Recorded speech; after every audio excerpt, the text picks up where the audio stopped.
Assalamu alaikum, dear students. Hope you all are in good health and enjoying the month of Ramadan. I request all of you to keep me in your duas, and inshallah, I shall also keep you in my duas. So, students, today we're gonna discuss what are the particle matters and aerosol. Now, as per your syllabus, this is the topic with this heading, which I just told you, particular matters, PM and aerosol.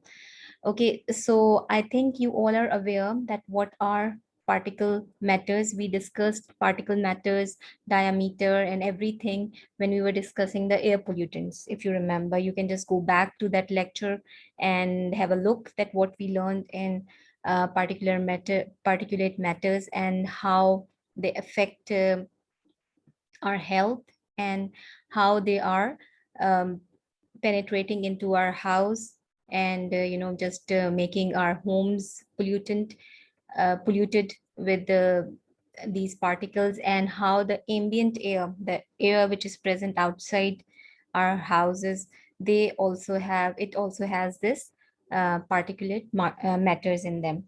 So today I'm teaching this topic from your prescribed book, your recommended book, which is Fundamentals of Environmental Chemistry. And I have shared the PDF form of this book in your WhatsApp group also. So now let's try to read the passages which are present in the book and try to understand one more time that how the PM and the aerosol are responsible for air pollution. Okay, so particles in the atmosphere, which range in the size from about 1/2 millimeter down to molecular dimensions, are made up of an amazing variety of material and discrete objects that may consist of either solid or liquid droplets. Particulates is a term that has come to stand for particles in the atmosphere, although particulate matter or simply particles is preferred usage.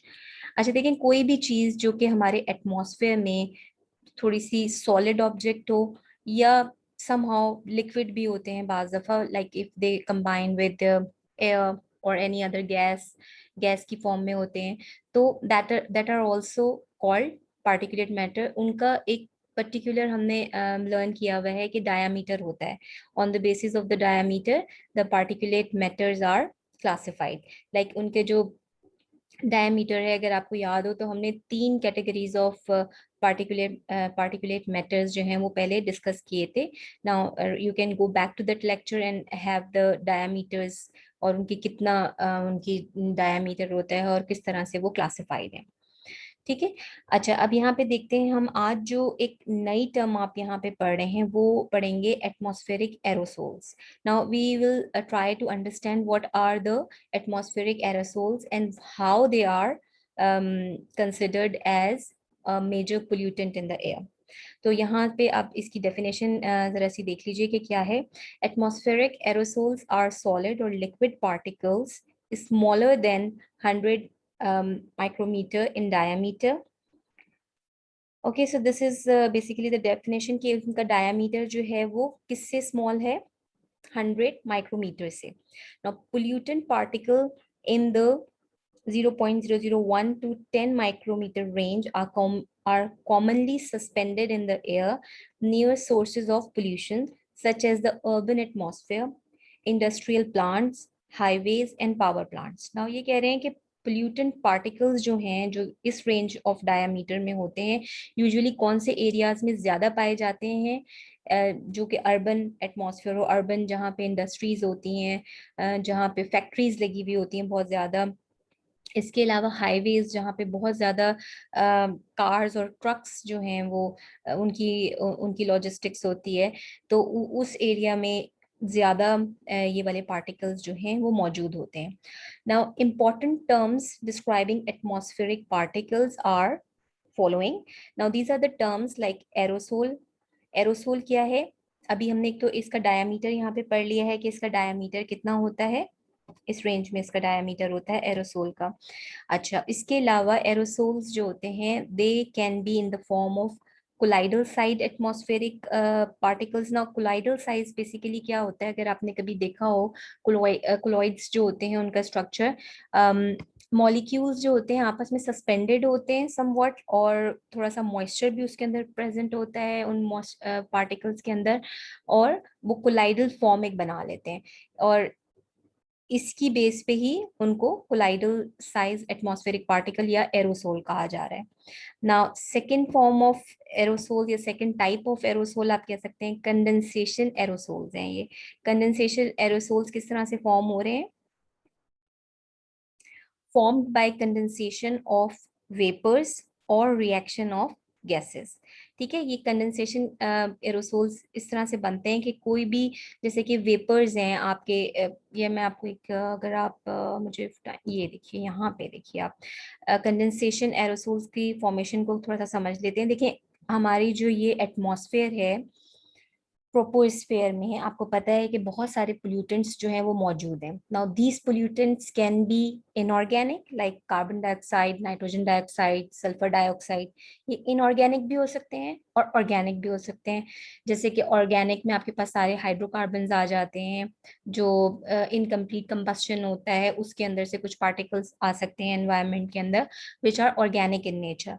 Now what will happen कि ये जो inorganic और organic pollutants environment के अंदर मौजूद होते हैं, तो यहाँ पे जब क्लाउड फॉर्मेशन के लिए आपको पता है कि इवेपोरेशन और फिर कंडेंसेशन का प्रोसेस होता है, ठीक है ना। तो जब वाटर इवेपोरेट हो रहा होता है तो वो क्या करता है, ये जो पोल्यूटेंट्स हमारे एटमॉस्फेयर के अंदर मौजूद हैं और यहाँ से वाटर इवेपोरेट हो रहा है, तो क्या करेगा, वाटर अपने साथ इन पोल्यूटेंट्स को लेगा और एक काइंड ऑफ लेयर बना लेगा, and that layer is basically called as condensation aerosols. Now अब ये जो प्रोसेस होता है ना, it's getting complicated day by day, because आपको पता है कि सन से कुछ अल्ट्रा वायलेट रेडिएशंस भी हमारे एटमॉस्फेयर के अंदर पेनेट्रेट कर रही हैं। नाउ जो प्राइमरी पोल्यूटेंट्स हमारे पास मौजूद हैं, which are like carbon dioxide, carbon monoxide होते हैं, ये प्राइमरी होते हैं, यानी कि ये इसी फॉर्म में एनवायरनमेंट के अंदर मौजूद है। Now what happen in the presence of the ultraviolet radiation and the water which is coming from obviously as a result of evaporation, जब हीट जो है वो आपकी अर्थ के ऊपर हीट वेव्स जो हैं वो अर्थ पे स्ट्राइक करती हैं, तो क्या होता है, वाटर जो है वो इवेपोरेट होता है। As a result of this, ये जो प्राइमरी पोल्यूटेंट्स यहाँ पे मौजूद थे, सोडियम, सोडियम नहीं, nitrogen oxide, carbon monoxide, carbon dioxide, ये क्या कर रहे हैं, ये वाटर के साथ भी रिएक्ट कर रहे हैं, ये इसके अंदर फोटोकेमिकल रिएक्शंस भी हो रहे हैं with the help of the sunlight, and as a result of that, these primary pollutants are converting themselves into secondary pollutants. Now secondary pollutants are more harmful, क्योंकि सेकेंडरी पोल्यूटेंट्स क्या हो जाते हैं, जैसे कि सल्फर है, अगर सल्फर डाइऑक्साइड है, सल्फर डाइऑक्साइड इटसेल्फ इतना हार्मफुल नहीं है, वो प्राइमरी पोल्यूटेंट है, but in the presence of the moisture and the sunlight, what is happening, sulphur dioxide is converting itself into sulphuric acid. इसी तरह से नॉक्स के जो कंपाउंड्स हैं, NOx लिख देते हैं हम, अब इसमें नाइट्रोजन मोनोऑक्साइड भी मौजूद है, नाइट्रोजन डाइऑक्साइड भी मौजूद है। ये भी क्या करती है, in the presence of moisture यानी water and sunlight, photochemical reaction होता है और नॉक्स के जो कंपाउंड हैं वो कन्वर्ट हो जाते हैं नाइट्रिक एसिड में। ना ये जो एंटिटीज बनती हैं which are the secondary pollutant, ये एक कंडेंसेशन एरोसोल जो है वो यहाँ पे जनरेट कर लेती है। Thick cloud of these secondary pollutants are condensed at the upper layer of the troposphere. ना उसकी वजह से क्या होता है कि एक तो आपको अक्सर नजर आता है कि काफी हमारा जो ये फॉग की फॉर्मेशन आपको कभी कभार नजर आती है, हेजी वेदर नजर आता है। देखने में तो इट्स क्वाइट फीलिंग तो बहुत अच्छी आती है कि आज हेजी वेदर है तो धूप नहीं आ रही है, बट ये एक thick cloud of harmful aerosol, condensed aerosol है, जो कि हमारे एटमॉस्फेयर को, हमारे क्लाउड्स को कवर कर रहा है। ठीक है, अच्छा अब हम वापस आ जाते हैं इधर से। Okay, now third kind of aerosol is like dispersion aerosol. Now what is dispersion aerosol? Now it's basically formed by grinding of solid, atomization of liquid, or dispersion of dust. ना डिस्पर्जन एरोसोल जो है वो basically हमें उन areas में ज़्यादा नज़र आता है जो मेरी टाइम एरियाज होते हैं। मेरी टाइम मीन्स जहाँ पे सी होता है या ओशन होता है या बहुत ह्यूज अमाउंट ऑफ वाटर जहाँ पे मौजूद हो, तो वहाँ पे क्या हो रहा होता है कि जो वाटर के मॉलिक्यूल्स हैं वो बहुत एक डिस्पर्स होके एंड देन प्राइमरी पोल्यूटेंट्स को भी लेके अपने साथ एक डिस्पर्जन एरोसोल जो है वो क्रिएट कर लेते हैं। अच्छा, अब I think I have this also, just minute, या this here you can see. देखिए यहाँ पे अगर आप इस पिक्चर को देखते हैं ना, तो इसमें अब आपको पता है कि देखें डस्ट है मौजूद, which is a particulate matter and it is a pollutant. Dust, suit suit जो है, जो भी बर्निंग की वजह से धुआं आता है या जो भी इस तरह के सूट्स आते हैं, that is also particulate matter, वो भी यहाँ पे मौजूद है आपके एनवायरनमेंट में। Now hydrocarbons are also present which are coming from where, obviously जो आपकी बर्निंग हो रही है फ्यूल्स की, उसकी वजह से हाइड्रोकार्बन्स भी आपके एनवायरनमेंट के अंदर मौजूद हैं। इसी तरह ये देखिए आप अर्बन एंड इंडस्ट्रियल एक्टिविटीज की वजह से आपको हाइड्रोकार्बन्स मिल रहे हैं, नाइट्रेट्स मिल रहे हैं, सल्फेट्स मिल रहे हैं, और ऑब्वियसली आपको सूट भी मिलता है और डस्ट पार्टिकल्स भी यहाँ पे मौजूद हैं। सिमिलरली कुछ वॉल्केनिक एक्टिविटीज हैं, वो भी आपको जो है वो ऐश भी दे रहे हैं, ये डस्ट पार्टिकल्स दे रहे हैं, ये सल्फेट्स दे रहे हैं। And then all these inorganic and organic particulate matters are present in the troposphere, upper layer of troposphere में ये मौजूद हैं। now यहाँ से जब वाटर इवेपोरेट होता है, हमारा वाटर इवेपोरेट होकर ऊपर जाता है, फिर इन ये जो एंटिटीज यहाँ पे मौजूद हैं, प्राइमरी एंटिटीज, उनके साथ रिएक्ट भी कर लेता है बाज दफा कोलाइडल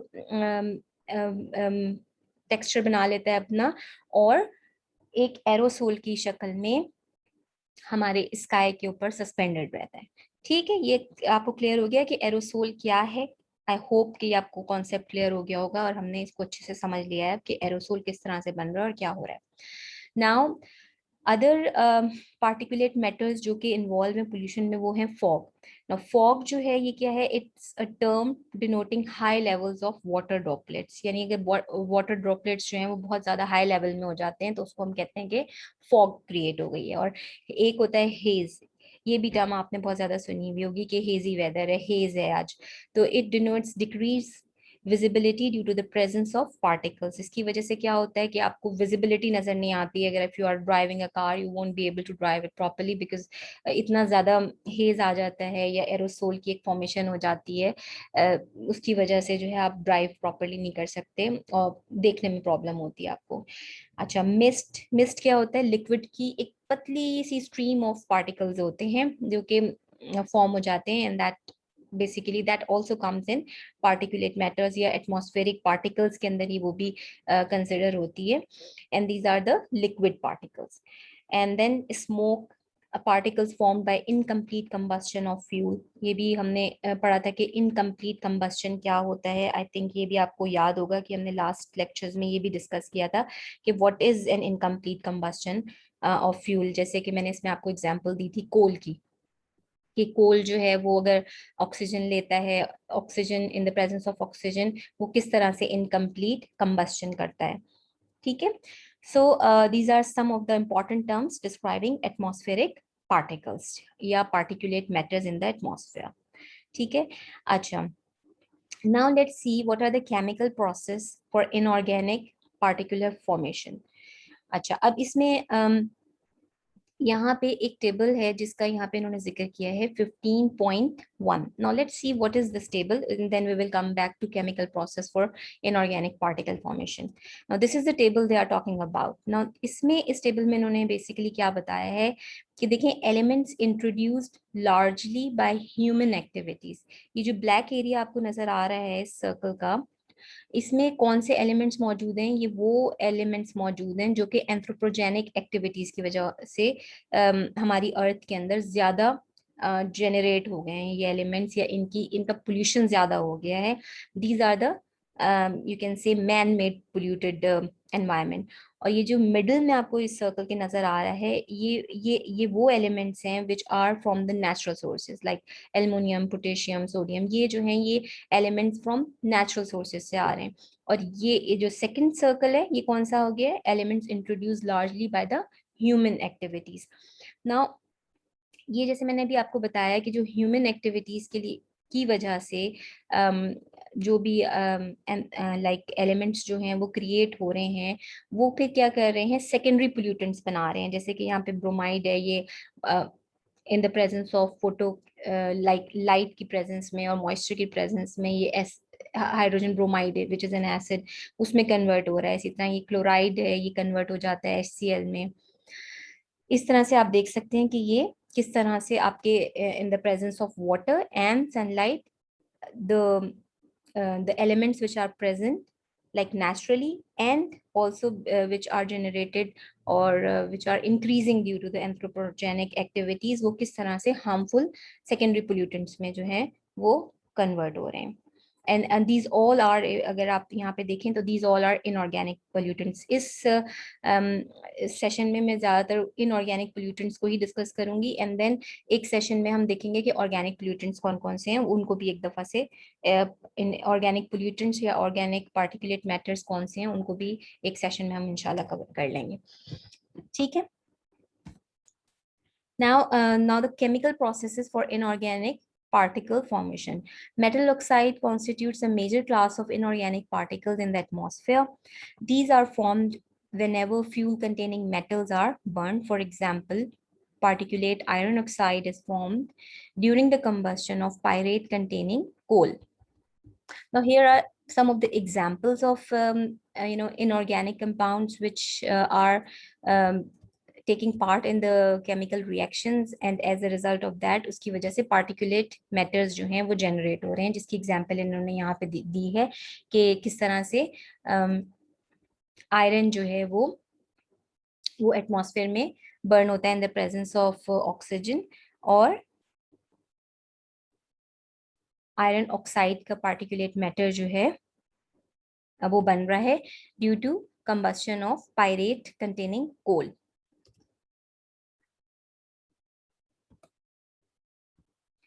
तो देखिए आप यहाँ पे ये पायराइट की जब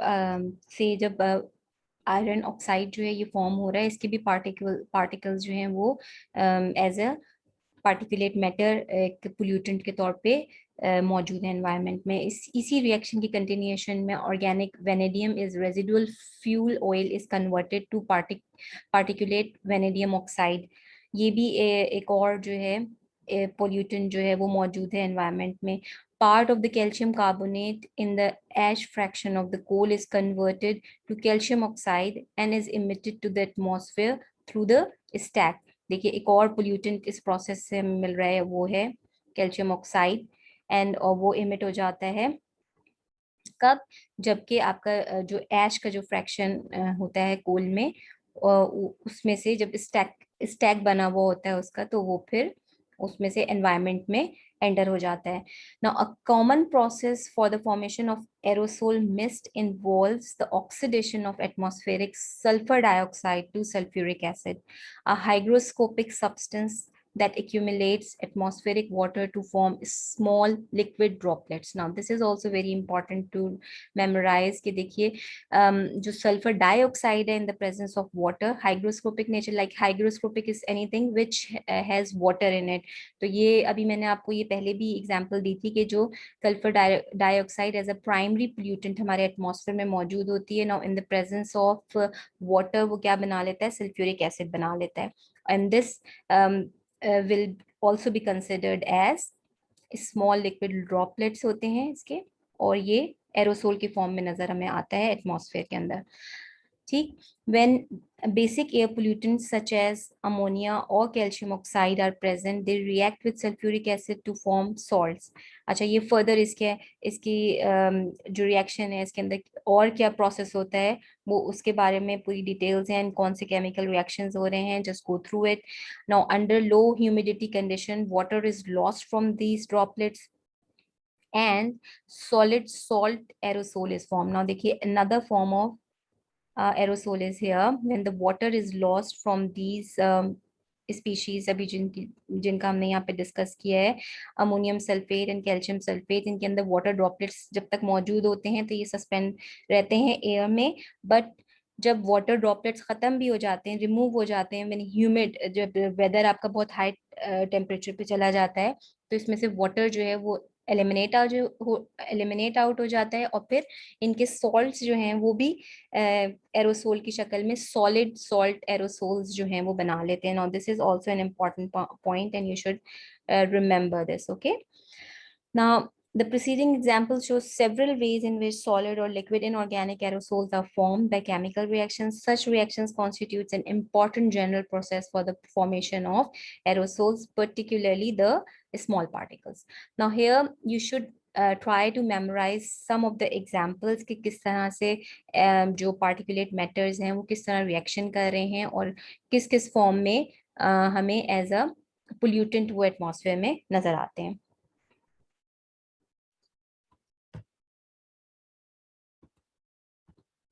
Now, let's try to understand what are the composition for inorganic particles. Now, as we had gone through this figure 15.1, it illustrates the basic factors responsible for the composition of inorganic particle matters. Now 15.1 जो figure है वो यहाँ पे है, ये भी अगर आपको याद हो तो हमने ये डिस्कस की थी कि इसमें कौन से जो हैं वो एंथ्रोपोजेनिक एक्टिविटीज की वजह से आ रहे हैं, कौन से नेचुरली मौजूद हैं। Now इसके बारे में ये यहाँ पे डिटेल में बता रहे हैं आपको। In general, the proportion of elements in the atmospheric particulate matter reflect relative abundances of elements in the parent material. The source of particulate matter is reflected in its elemental composition, taking into consideration chemical reactions that may change the composition. For example, particulate matter largely from ocean spray origin in a coastal area receiving sulfur dioxide pollution may show anomalously high sulfate and corresponding low chloride content. The sulfate comes from atmospheric oxidation of sulfur dioxide to form non-volatile ionic sulfate, whereas chloride originally from sodium chloride in the seawater may be lost from the solid aerosol as volatile HCl. ठीक है, ये one of the forms of aerosol हैं जो कि आपको ये remember, आप you have to memorise these chemical reactions also कि किस तरह से जो है वो सोडियम सल्फेट जो है in the form of particulate matter मौजूद है और एक्ट कर रहा है as a pollutant. So just try to memorize these chemical reactions. Now the chemical composition of atmospheric particulate matter is quite diverse.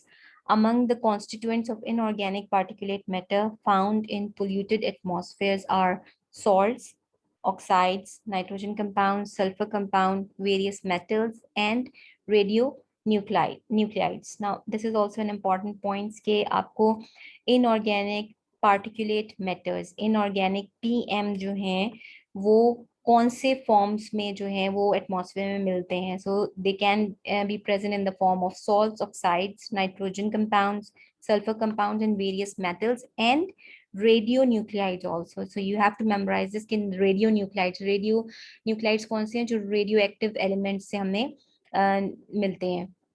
तो these are also contributing as a PM, particulate matter pollutants हैं ये भी। अच्छा, in coastal areas, sodium and chlorine get into atmosphere, and what happens then? As sodium chloride from the sea spray, obviously आपको पता है कि जो coastal area होता है, coastal area means जो जहाँ पे sea मौजूद है, और sea का water आपको पता है salt water होता है, और इसी वजह से उसके अंदर sodium chloride की quantity बहुत ज्यादा होती है. The major trace element that typically occur at level above 1 microgram per meter cube is in particulate matter are aluminum, calcium, carbon, iron, potassium, sodium, and silicon. Note that most of these tend to originate from terrestrial sources. From land sources ये वाले particles आपको मिलते हैं. ये जिनका भी इन्होंने बताया है, aluminium, calcium, carbon and so on and so forth. Lesser quantities of copper, lead, titanium and zinc and even lower levels of antimony, beryllium, bismuth, cadmium, cobalt, chromium, cesium, lithium, magnesium, nickel, so on and so forth, are also commonly observed. The likely sources of some of these elements are given below. Now वो ये बता रहे हैं कि ये जो elements हैं जो कि एक्ट कर रहे हैं as a particulate matter in the atmosphere, इनकी सोर्सेज हमें कहाँ से मिल रही हैं. बेसिकली आप ये देखिए, एल्युमिनियम, आयरन, कैल्शियम, इनकी सोर्सेज क्या हैं? सॉइल इरोजन, रॉक रॉक की जो डस्ट होती है, एंड कोल कंबस्शन से हमें ये एलिमेंट्स जो हैं वो हमारे एटमॉस्फेयर के अंदर, ट्रोपोस्फेयर में मौजूद हैं. नाउ कार्बन हमें कहाँ से मिल रहा है? Incomplete combustion of carbonaceous fuels.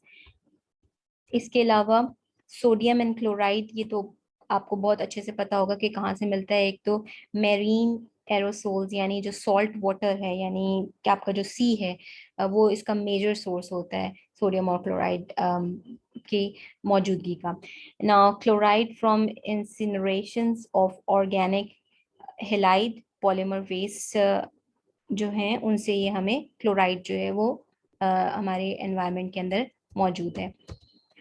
ठीक, अच्छा, ये just you have to go through these, okay, कि इनकी सोर्सेज कहाँ से हमें मिल रहे हैं ये वाले elements. Okay, now come to other particulate matters which are like particulate carbon as soot, carbon black, coke and graphite originates from auto and truck exhaust, heating furnaces, incinerators, power plants and steel and foundry operation. So आपको ये पता है ये सारे एक तो ये logistics के लिए जितने भी चीज़ें यूज हो रही हैं, ऑटोज हैं, ट्रक्स हैं, और हीटिंग फर्नेसेस हैं, इंसिनरेटर्स हैं. इंसिनरेटर्स भी बहुत हाई टेम्परेचर पे जो आई थिंक काइंड ऑफ जो भट्टी की तरह की चीज़ होती है उसको कहते हैं.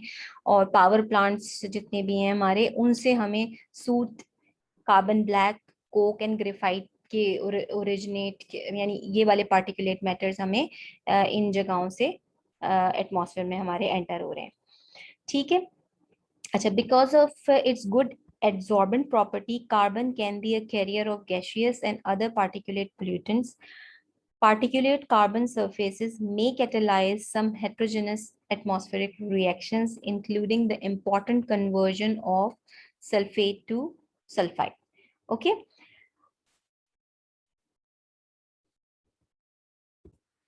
तो बेसिकली इसमें आप ये देखिए कि जो कार्बन की जो पार्टिकुलेट कार्बन हमारे एनवायरनमेंट में आते हैं, उसके ऊपर जो सरफेसेस मौजूद होती हैं कार्बन की, कार्बन एटम के ऊपर, उसमें क्या होता है कि वो कैटेलाइज कर देता है कुछ हेट्रोजेनस एटमॉस्फेरिक रिएक्शंस, और उसकी वजह से क्या होता है कि सल्फर डाइऑक्साइड जो है वो सल्फेट के अंदर कन्वर्ट हो रही है. अगर आप यहाँ पे देखें, यहाँ पे ये बताया हुआ भी है. सो ये भी जो सल्फेट की फॉर्मेशन है, ये भी एज अ सेकेंडरी पोल्यूटेंट ही होगी, क्योंकि सल्फर डाइऑक्साइड जो है वो एनवायरनमेंट में एज अ प्राइमरी पोल्यूटेंट मौजूद है, और फिर उसकी कन्वर्जन हो रही है due to some atmospheric reactions. तो ये भी एक इम्पॉर्टेंट पॉइंट है कि किस तरह से जो पहले तो कार्बन के मॉलिक्यूल्स या एटम्स जो हैं वो एज अ पीएम हमारे एनवायरनमेंट में आए, फिर as a result of that उनके कार्बन के ऊपर जो सरफेसेस मौजूद हैं वो कैटेलाइज कर रही हैं कुछ एटमॉस्फेरिक रिएक्शंस को, एंड कन्वर्ट कर रही हैं सल्फर डाइऑक्साइड को सल्फेट में. अच्छा, अब इसके अलावा इसमें कुछ रीडिंग मटेरियल है जो कि आपने खुद रीड करना है, and just go through it. Like fly ash क्या होता है, इसमें कौन से कॉन्स्टिट्यूएंट्स, कौन से इनऑर्गेनिक पोल्यूटेंट्स जो हैं वो मौजूद हैं, ये भी पार्टिकुलेट मैटर में ही आते हैं, और इनको आप जस्ट गो थ्रू इट और इंशाल्लाह आपको समझ आ जाएगा. Just go through the passage. इसके अलावा एस्बेस्टॉस जो होता है, इसको भी just go through it, and इसमें आप देख लीजिए कौन से, बेसिकली आई थिंक इसमें सिलिकेट्स काइंड ऑफ चीज़ें, एलिमेंट्स होते हैं which are present as a particulate matter, और काफ़ी ज़्यादा ये इरिटेटिव होते हैं आपकी मतलब हेल्थ पॉइंट ऑफ व्यू से, आपकी लंग्स को काफ़ी ज़्यादा ये डैमेज कर सकते हैं एस्बेस्टॉस जो होते हैं. ठीक, तो जस्ट गो थ्रू इट, और इंशाल्लाह नेक्स्ट सेशन में हम इसी टॉपिक को कंटिन्यू करेंगे. और आई होप कि आज का सेशन आप काफ़ी अच्छी तरह समझ गए होंगे एरोसोल्स क्या होते हैं, पार्टिकुलेट मैटर्स तो हमने पहले भी काफी डिटेल में किए थे। बेसिकली आज आपने इनऑर्गेनिक पार्टिकुलेट मैटर्स जो हैं वो पढ़े हैं, और उसके अंदर क्लासिफाई किया है इस चार्ट में। अगर आप देखें ये चार्ट, इसको याद रखिए कि ये these are the important terms describing atmospheric particles, और ये टर्म्स जो हैं इनको आपने अच्छे से याद रखना है कि ये किस तरह से फॉर्म होती हैं, कौन से इनके सोर्सेज हैं। केमिकल रिएक्शंस जो इस चैप्टर में हमने हाईलाइट की हैं उनको भी just go through them, may be इसमें से कोई रिएक्शन आपके एग्जाम में पूछा जाए। ओके, सो आज के लिए इतना ही। कल इंशाल्लाह दोबारा से इसी टॉपिक को कंटिन्यू करेंगे। Thank you very much for your kind attention. अस्सलाम वालेकुम।